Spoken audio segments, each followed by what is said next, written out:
Hello, my name is Hasamullah Raja. I am here to discuss about the corporate governance. Moving to the first slide, corporate governance. Here is the chart. The title of the topic is cooperative governance. The presentation is about the cooperative governance and legal impact of cooperative governance on countries and companies. Moving to the slide number 2, what is the corporate governance? Corporate governance is the framework through which businesses are directed, governed, and held accountable. This is distinct from day-to-day company management. Delegated to executive management by board of directors. On the other hand, cooperative governance has a more strategic and overall goal. It is concerned with guiding a company toward its long-term goals and objectives. Moving to the slide number 3. The importance of smaller non-listed enterprises most economies corporate sectors is demonstrated in the presentation. The SME group is less sensitive to capital market variables that influences larger corporations. Other factors that influence corporate governance behavior, such as the intensity of competition in local product markets and corporate ownership structures, vary a lot from country to country. Moving to the next slide. Principle of cooperative governance. Cooperative principles are ruling that cooperative use to put their ideal into action as described in this slide.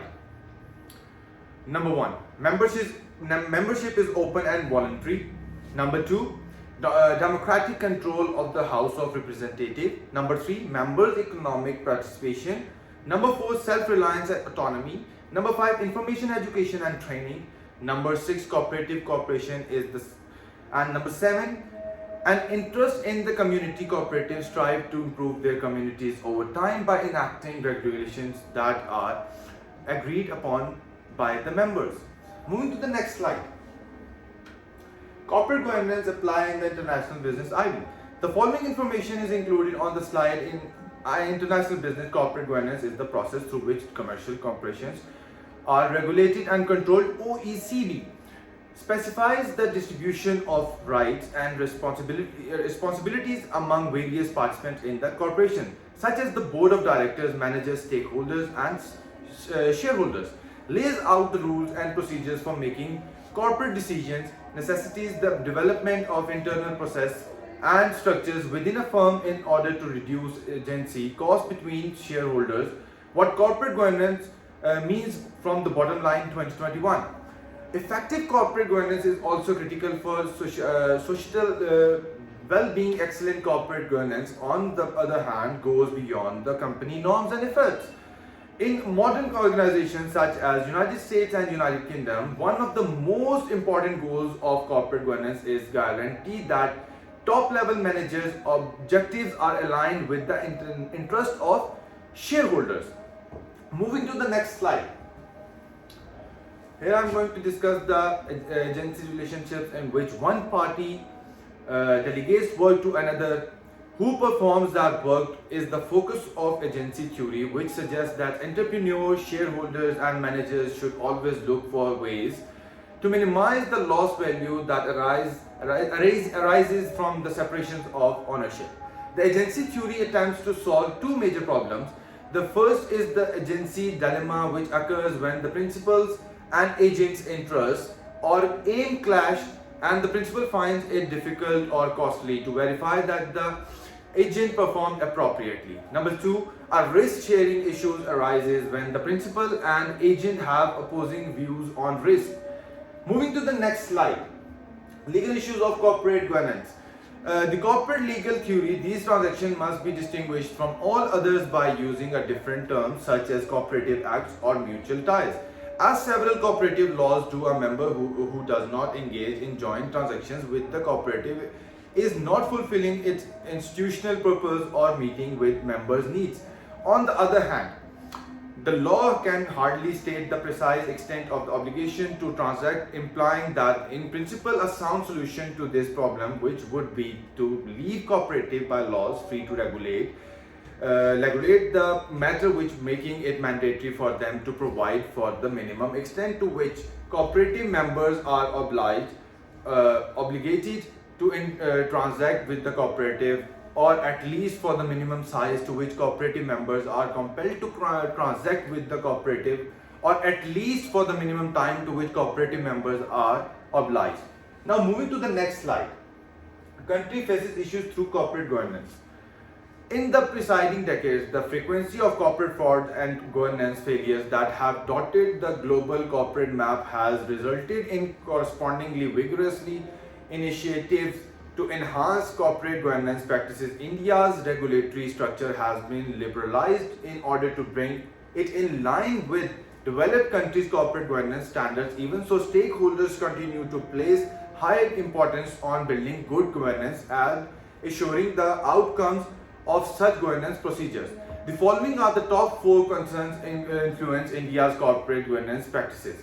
Number 1, placing the board in the appropriate location. The relevance of the board of directors as a basis of sound corporate governance has already been discussed. The law requires a balanced mix of executive and non-executive directors, as well as the nomination of at least one woman director. In order to achieve this, a qualified, diverse and active board of directors would undoubtedly increase a company performance. Number 2, evaluation of the director. Despite the fact that director performance reviews are already part of India's legislative structure, the regulator has just recently become aware of them. In January 2017, India's capital market regulators SEBI realized a guidance note on board evaluation. This memo covered a variety of topics related to performance evaluation, such as how to create objective, distinguished criteria and evaluate techniques. Number 3, true independence of directors. The most major corporate governance change was supposed to be the appointment of independent directors. Independent directors, on the other hand, have yet to have the impact that was envisaged 15 years ago. For its part, the regulator has tightened the requirements multiple times, including adopting a comprehensive definition of independent directors, specifying the role of the audit committee, and so on. Must Indian promoters, on the other hand, use a check the box strategy to get over regulatory constraints? Number 4, removal of independent directors. While independent directors have been generally criticized for playing a passive role on the board, instance of independent directors not siding with promoter decisions have not been taken well. They were removed from the position of promoters. Under law, and independent directors can be easily removed by promoters or majority shareholders. This inherent conflict has a direct impact on independence. In fact, earlier this year, even SEBI's International Advisory Board proposed an increase in transparency with regard to appointment and removal of directors. Now, moving to the next slide. Crisis between 2007 and 2008. During the global financial crisis of 2007 and 2008, government bailed out or refused to bail out an unprecedented number of financial institutions. According to new research, businesses' performance was substantially driven by their risk management and financial practices. Corporate governance influenced firm performance throughout the crisis. During the global financial crisis 2007-2008, government bailed out or refused to bail out an unprecedented number of financial institutions. Number 1, global credit market froze as a result of these institutions' failures, forcing government intervention around the world. While the macroeconomic variables at the heart of the financial crisis, for example, lax monetary policy hurt all businesses. Some were harmed significantly more than others till 2009. According to new research, the extent to which businesses were impacted by the financial crisis was substantially driven by their risk management and financial practices. Brunner Meyer 2009. Because firm risk management and financial practices are ultimately the result of cost-benefit trade-offs made by corporate boards and shareholders. Kashyap et al. 2008. A crucial finding from these studies is that corporate governance influenced firm performance throughout the crisis. Now we are moving to the next slide. Impacts of COVID-19 McDonald's. Since COVID-19, corporate boards have had to make a number of difficult decisions about dividends, choosing a sum based on shareholders' expectations, such as McDonald's earning at the time. would normally be the forward matter, but in the aftermath of the crisis, the options become a complicated matter of weighing and balancing many factors. The equity and symbolism of returning cash to shareholders at the time when employees were being laid off and furloughed, the reputation and signaling effects of maintaining the dividend, the potential future opportunities gained or lost by following or going against government calls for dividend cuts. In the end, several boards decided to preserve the dividends, others chose to put a stop to it or limit it, where policymakers and central banks advocated decreases the major banks and many businesses in the United Kingdom and Europe heeded their recommendations. Despite authorities and experts contesting the legitimacy of the decision, the majority of large banks in the United States committed to preserve their payouts. Regardless of the end decision, getting there was a long and winding road. This is just one example of issues that have arisen as a result of COVID-19. Now we are moving to the next slide. Recommendations to avoid from legal issues.